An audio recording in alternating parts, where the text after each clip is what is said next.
આજે ગુજરાતનો જિલ્લો ગણાતો કચ્છ પ્રદેશ જૂના સમયમાં પરદેશ તરીકે ગણાતો હતો. એની આગવી રાજકીય વ્યવસ્થા હતી અને અહીં સત્સંગના પગરણ થયા તેનો પણ આગવો અને પ્રેરણાદાયક ઇતિહાસ છે. ભુજના સુંદરજીભાઈ સુથારના વડવાઓ મૂળ મોરબી તાલુકાના દહીસરા ગામના હતા. આ પરિવાર દ્વારા કચ્છમાં સત્સંગનો પ્રારંભ થયો, જે પછી ધીમે ધીમે વિસ્તરતો ગયો અને ભક્તિનો પ્રકાશ સર્વત્ર પ્રસરી ગયો. આ પરિવાર અને કચ્છના રાજવી પરિવાર વચ્ચેનો સંબંધ પણ ઘણો જૂનો અને આત્મીય હતો.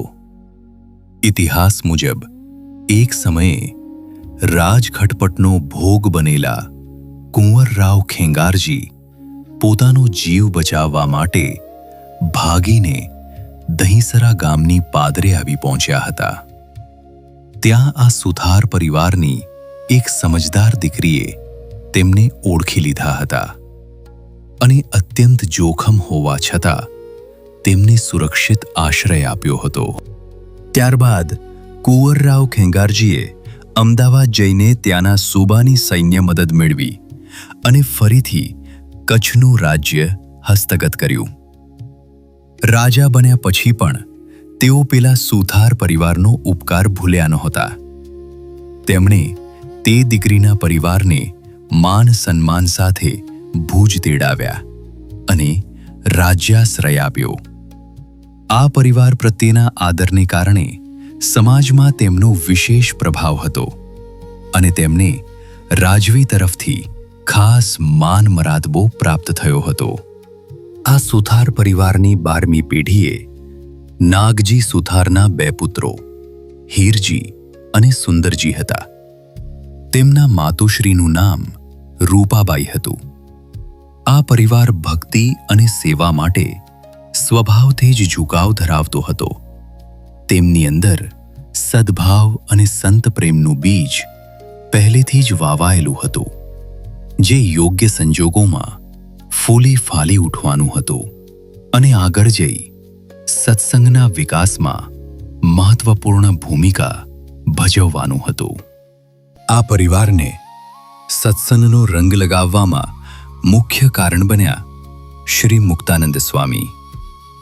રાવ લખપતજીની પાઠશાળા પિંગલ શાસ્ત્રના અભ્યાસ માટે પ્રસિદ્ધ હતી. તેથી સદ્ગુરુ રામાનંદ સ્વામીએ મુક્તાનંદ સ્વામી અને દેવાનંદ સ્વામીને ભુજ મોકલ્યા.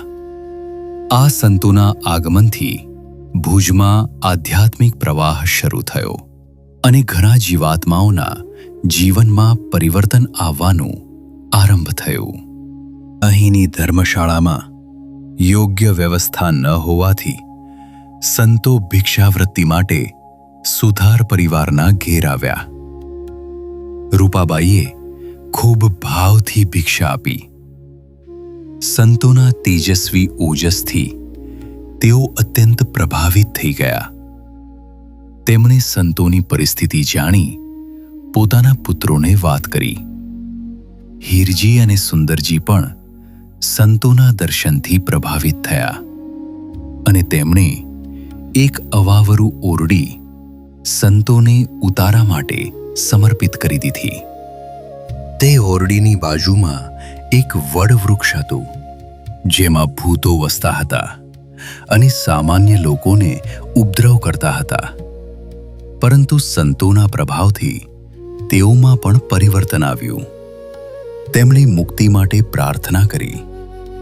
એમાંનું મુખ્ય બ્રહ્મરાક્ષસ તો સંતોને ભણાવવાની સેવા પણ પામ્યો. આ ઘટના દર્શાવે છે કે સંતોના સંસર્ગથી અધમ યોનિના જીવ પણ ઉદ્ધાર પામી શકે છે અને તેમના જીવનમાં દિવ્ય પરિવર્તન આવી શકે છે. સંતોએ આ ભૂતોનો પણ મોક્ષ કર્યો, જે જાણીને સુથાર પરિવારને સંતોમાં અતિશય હેત વધ્યું. ધીમે ધીમે આ પ્રસંગ ભુજમાં પ્રસરી ગયો અને લોકો સંતોના સમાગમ માટે આવવા લાગ્યા. સુંદરજીભાઈ સાથે તેમના મિત્ર ગંગારામ મલ્લ પરિવાર અને વલ્લભ ખક્કર જેવા અનેક લોકો સત્સંગમાં જોડાયા.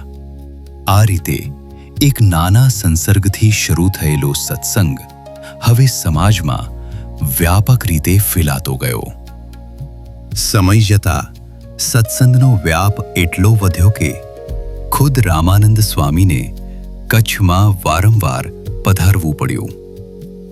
સત્સંગ ખાસ કરીને સુથાર પરિવારમાં ફેલાયો અને તેમના સંપર્કથી મલ્લો તથા કાયસ્થોમાં પણ ભક્તિનો વિકાસ થયો.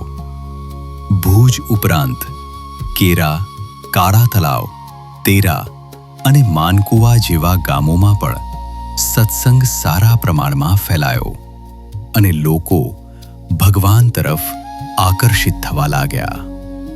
માનકુવાના દરબાર અદાભાઈના ધર્મપત્ની કેશાબા અને તેમની બહેન માનબા, જે ધમડકામાં પરણેલા હતા, તેમના દ્વારા ધમડકા અને આધોઈ જેવા ગામોમાં પણ સત્સંગનો વિકાસ થયો. આ રીતે કચ્છના વિવિધ પ્રદેશોમાં ભક્તિનો પ્રકાશ ફેલાતો ગયો. લોકોમાં ભગવાન પ્રત્યે શ્રદ્ધા વધતી ગઈ અને સત્સંગ જીવનનો એક મહત્વપૂર્ણ ભાગ બનતો ગયો. આ રીતે કચ્છમાં સત્સંગનો રંગ ધીમે ધીમે ફેલાતો ગયો અને ભક્તિનો પ્રકાશ સર્વત્ર પ્રસરી રહ્યો હતો. આ સત્સંગને 16 કળાએ વિકસાવવા શ્રીહરિએ સંવત 1860ના મહા મહિનામાં કચ્છના રણને પાર કરી ધમરકા, કંથકોટ અને અંજાર થઈ ભુજ પધાર્યા. તેમના આગમનથી સત્સંગને નવી દિશા મળી અને અનેક જીવાત્માઓના જીવનમાં આધ્યાત્મિક જાગૃતિનો પ્રારંભ થયો.